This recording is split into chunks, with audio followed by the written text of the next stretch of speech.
I think oftentimes it's a good idea for clients to come in with things that they feel are non-negotiables and things that they feel are negotiables, but they really want.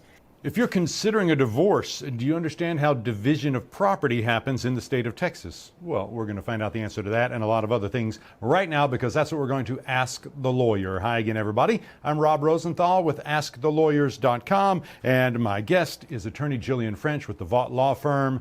I want to let you know that if you'd like to ask Jillian any questions about your situation, just go to AskTheLawyers.com, click the button in the upper right-hand corner of the screen that says Ask a Lawyer, and I'll walk you right through the process. Jillian, good to see you again. Thank you for making some time to help us out. Thank you for having me again. So obviously division of property is a big part of divorce. So let's just start. Tell us a little bit, you'll have to dumb it down for me a little bit. What's the difference between separate and community property as far as Texas is concerned? So in a divorce situation, all property is presumed to be community property unless a party can show that it is separate. The way that you determine that is, was it property owned prior to marriage? Was it property obtained through some sort of inheritance? Or was it property that was obtained through a gift that was just to that spouse? That is how we determine it, and then we have to go through the tracing process to track down when the person obtained the property through what means and prove that to the court.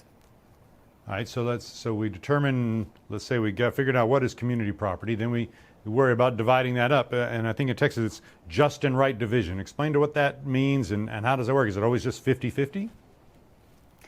I think a lot of people will start out with a baseline of 50-50, but technically there's no code provision or statute that says all property will be divided 50-50. In fact, we use the standard of just and right division. A just and right division will take multiple things into consideration, such as one spouse's education, future employability, fault in the breakup of the marriage, disparity in income of the two spouses, and the list goes on. So it isn't automatically a 50-50, though I do think that's where most people start out at, and then adjust from there depending on the list of factors that we have to help guide us. Now let's talk about some specifics. Let's say one spouse owns the residence. It's just their name on the title for whatever reason. Does the other spouse have any claim to that property as far as when it comes to dividing it up? In Texas, we have what's called the inception of title rule. So whether or not one spouse's name or both spouses' names are on the property or the deed, which would be for like a house would have a deed associated with it, we are going to look back and see at what point was this property obtained. And if they're building a property or a new house and it was built, started right before marriage but was completed during marriage, again, we go back to at what point in time was there a earnest contract signed, at what point in time was a deed obtained, it all depends on when that title to that property happened.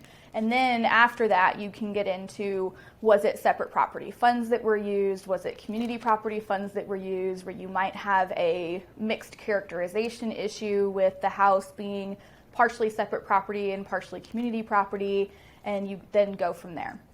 Sounds like no easy answers to any of these questions. No. And is all this open for negotiation through the whole process? Is that how that works? I think that it's always best to look at things as what could you claim and then what is important to you. I think oftentimes it's a good idea for clients to come in with things that they feel are non-negotiables and things that they feel are negotiables but they really want, and then things that they know that they're entitled to or could claim but they don't care much for, because that gives us a better idea of what are the important things I need to try to negotiate for, and what are the things that I can offer to get my client this other property or item that's really important to them. That makes good sense. What about retirement benefits, say a 401k or some other retirement plan? How are those divided? Going back to, again, the concept of inception of title, we look at what point in time did this retirement benefit accrue? What kind of benefit is it? A lot of times people will call them employment benefits as well, because you can get restricted stock units as part of employment that continue over time. The grants are for a longer period of time. You can get stock options. At what point did those stock options accrue? Did you get additional stock options for additional years of employment? For the 401k, it becomes a bit easier because you can just look back at, well, what was the balance, if any, at the time of the marriage, and what happened during the course of the marriage to change that dollar amount or that value. Was it simply interest accumulation? Was it additional contributions to the 401k?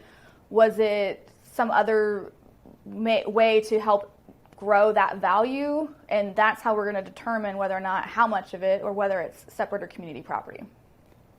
And I don't want to get too deep in the weeds here, but you made me think of something else. Let's say somebody gets divorced and you're figuring out how to divide up the 401k, but they're not going to be able to access that, say, for another 20, 30 years without penalties and all that. How is that worked out? What we do is, for example, in dividing a 401k, we would submit a qualified domestic relations order to the court in addition to the final decree of divorce. What that does is it separates out whatever amount has been agreed to or awarded to the other spouse into their own similar type of account. So if it was a 401k, they're going to have their own 401k with the same plan administrator, same company. And then from there, they can continue to have the retirement in that account. They can roll it over to another account. They can basically do whatever it is that they want with it at that point in time because it's their money. Some of them will have, some grace periods of you can roll it over only if it's within so many days. So it's always important to check with the plan administrator and most importantly, check with a tax professional on what the implications are of doing various things once that money is in that separate account. So far, Jillian, we've talked about assets. What about debts or liabilities? So are those community property? Are those divided? So there's this kind of myth of community debt, which is a largely misunderstood area for even a lot of attorneys. Debt is secured by something. So if the debt is secured by a community property item, maybe a house, that's going to be a community liability. If the debt was secured by solely looking to a separate property item, like if the house was separate property, that's going to be a separate debt. Then we have the idea of, well, what about credit cards? Credit cards are a little bit harder to figure out because the way that you can create something where it's a joint liability, which is really what we're looking at, is it a joint liability or is it a separate liability, wasn't a spouse acting as the agent of the other spouse, or was the debt incurred for necessaries such as food, clothing, shelter during the marriage, even though it's only looking at one spouse's credit or only in one spouse's name? Again, complicated answers, and it's obvious why we need somebody like yourself to sort all this out for us. Yes. Really helpful information as always, Jillian. Thank you for making some time to answer our questions. I appreciate it. No problem. That's going to do it for this episode of Ask the Lawyer, and my guest has been Austin attorney Jillian French with the Vaught Law Firm. I want to remind you, if you'd like to ask questions about your situation, it's easy to do. Go to AskTheLawyers.com, click the button in the upper right-hand corner that says Ask a Lawyer, and you can ask away right there. Thanks for watching. I'm Rob Rosenthal with Ask the Lawyers.